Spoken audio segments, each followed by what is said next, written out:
Mirasee. Hi, I'm Michael O'Brien, and you're listening to Making It. I'm a meditation teacher, and I run a business called Pause, Breathe, Reflect. Growing up, I wanted to play Major League Baseball, but I wanted to play it for a Canadian team because Toronto was the closest city to where I grew up, and I would dream about playing shortstop for the Blue Jays. They were my first Major League Baseball team to see a game, and I was like, I'm in love. Here's where I want to play. The dream lasted until I was about 14, and then I realized I didn't have the ability to play Major League Baseball. But I fell in love with a European sport called cycling, and so that became my new love. And then I started to dream about racing my bike in Europe. So I was still dreaming about racing or competing at the highest level. I just happened to switch sports, hoping that my physical ability would match better than it did with baseball. I'm a very good cyclist, but I'm not the tip of the spear kind of athlete that can get to the top 1% of the 1%. But I still love both. I'm still a baseball fan, and I still love cycling. Well, in 2001, it was the first seed of thinking about being an entrepreneur. I had just gotten hit riding my bike, training for a bike race by a speeding SUV. So here I was. Doctors don't know how I survived the accident, broke a whole bunch of everything. I'm in the ICU. I don't remember any of this at all. But my wife remembers me telling her something. That was the seed that eventually I watered over 13 years. That became my entrepreneurial journey. So that was it. So I knew in the ICU, no consciousness that I said it at all, no memory, but I knew I wanted to become a coach one day. I didn't know how, I didn't necessarily know what type, but I knew it was going to be part of my future. The whole thing came from maybe a little of the divine. Our company started working with an executive coach about 3 months prior to my accident. Up until that point, I didn't even know professional coaching was a thing in corporate life. I thought coaches were for sports, when you're growing up, that type of thing. But I didn't think executives had coaches. And then we hired someone, and he must have made a mark on me because that's the person I told my wife to find. I told her, go find David. He will show us the way. And when I came out of the ICU, she was like, who's David? Or I said, what are you talking about? She goes, you kept on saying, find David. He will show us the way. And I was like, I did? David opened the door of possibility that there was a different way to do this thing called leadership. And I would also add how you do this thing called life. So he had not a background in business, but he had a background in neuroscience. And I loved his energy, and just, he put on the table other ways of doing things, not only for me, but for the whole team. I was like, this is really cool. This could be something. I didn't know when I was going to do it, but I knew I was going to follow in his footsteps. It was only a matter of time.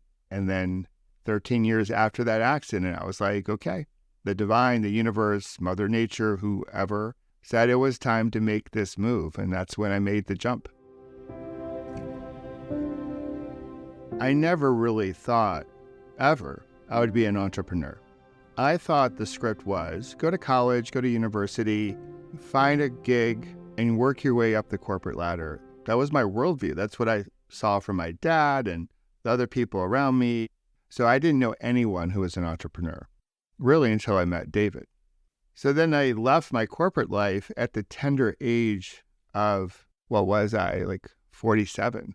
And I knew like nothing. Like I didn't know anything about social media. I didn't know really how to market myself. I knew none of this, but I had this passion that I wanted to be there to support people, help people see that there was a different way of leading, a different way of living life, much like David did for me all those years ago. So as I show up today, I do try to pay it forward. I also try to show up in the right way to pay it back to David.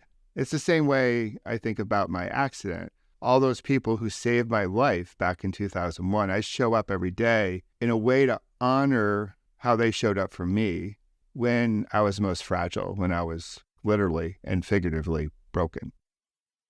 I spent 3 months in the hospital, countless surgeries.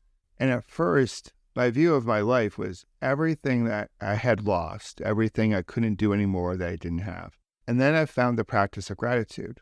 And that helped me understand how much I had in my life and how much I could still do. And it was from that place I worked on my recovery to heal, to get stronger. So that practice I have today really started back when I was recovering from what I call my last bad day. And we can still be thirsty for more. And that's how I feel about my entrepreneurial journey. I have so much, and we've done so much to put good into the world. So it comes from that place.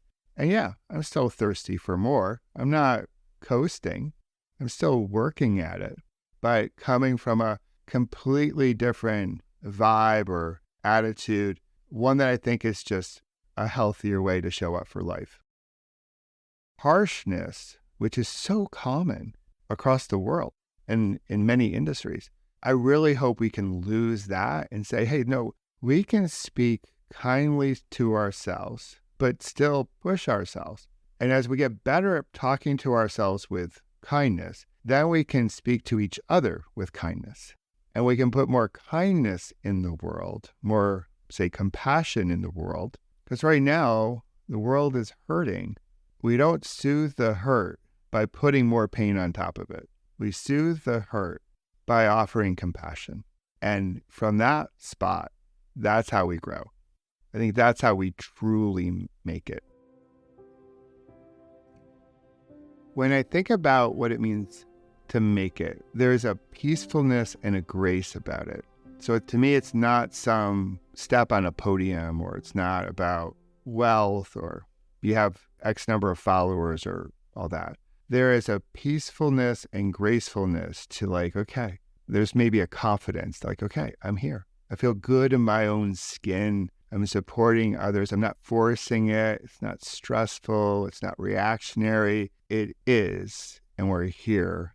And that peacefulness and grace is, to me, very appealing. That's worth a ton of money and a ton of status to be able to live life in that way. So when I first checked into social media, because everyone said, you got to be on social media to market yourself, all the definitions of making it seem to suggest this hustle and grind, wealth, external merit badges, all the things I was chasing in the early part of my career before my accident. And that was a bit of an allergic reaction. This doesn't seem to be in alignment. So I took a pause and made a shift. And I came up with my own definition so I could be in alignment with my work and get to that point of peacefulness and gracefulness.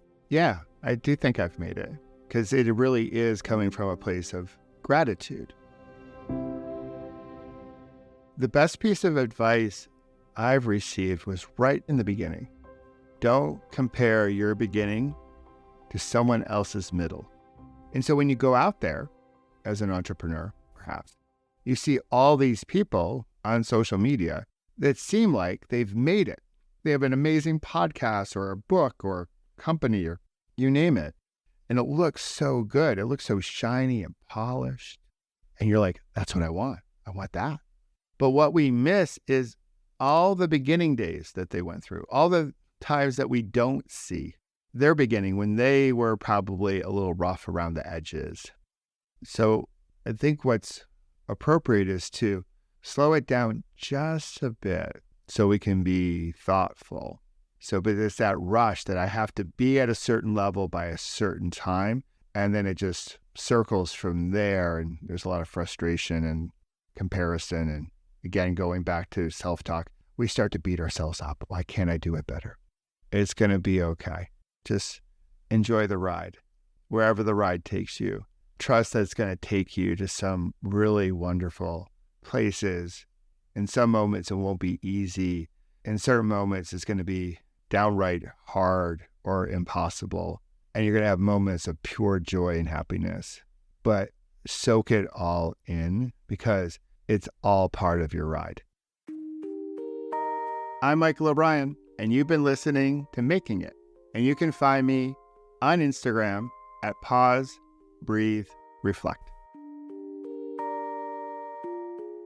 Making It is part of the Mirasee FM podcast network, which also includes such shows as Just Between Coaches and Once Upon a Business. To catch the great episodes that are coming up on Making It, please follow us on YouTube or your favorite podcast player.